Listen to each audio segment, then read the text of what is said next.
One day, Lily noticed something strange. She suspected her son might be getting bullied. She was in the bathroom doing laundry when she saw clumps of his cut hair scattered across the floor. The next evening, coming home from work, she found that one of her son's shoes was missing. She gently asked him what had happened to his hair and shoe, but he quickly changed the subject and refused to talk. The next morning, she noticed his water bottle. It was filled with mud. That reminded her of something. A few nights earlier, there had been a fire at a nearby bar. She and her son had stood on the balcony, watching firefighters put it out. Out of nowhere, her son had asked her a strange question. 豚の脳を移植した人間は人間豚何の話？ All these odd signs made Lily realize her son, Kagawa, was being bullied. That night after work, she came home to find Kagawa missing. Worried, she drove into the nearby woods to look for him. On the side of the mountain road, she spotted his bicycle. She followed an old, abandoned railroad track deep into the forest, searching for hours, until she finally found him in a pitch-black tunnel. On the drive home, Kagawa apologized, his voice filled with guilt. But Lily wasn't angry. She didn't scold him. Instead, she comforted him gently. After your dad passed, I promised myself, no matter how hard life got, I'd raise you well. All I want is for you to grow up safe and healthy. Once you start your own family one day, I'll finally be at peace. But before she could finish, her son suddenly opened the car door and jumped out. Lily rushed him to the hospital.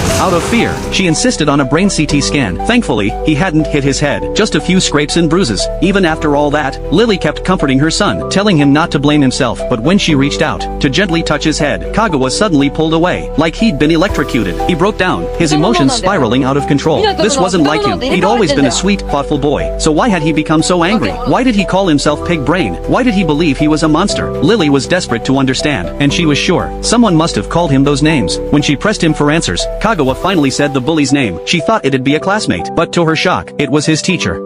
堀先生